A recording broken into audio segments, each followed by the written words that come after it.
I have another group of people that I'm going to say are losing it, just so you know. Thank you. They're cat owners that are making tanks for their cats. Wow. Or tanks. Guys, I don't even know.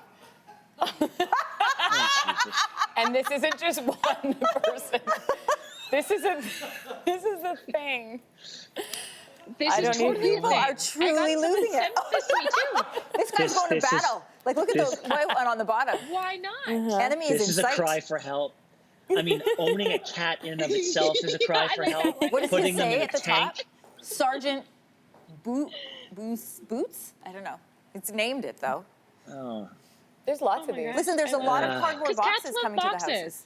That one looks Right? mean. I mean, oh, it's got like a if death. you don't have kids, why not? Oh, that's a cute one.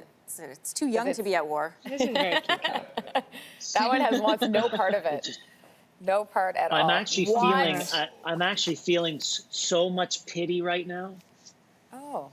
No, don't This one get has some pity. This is camo. creativity. I love it. This is great. I love it. Listen, I have long believed that I am at war with cats. I don't need them to arm themselves. Yes, they're coming for you, Ben.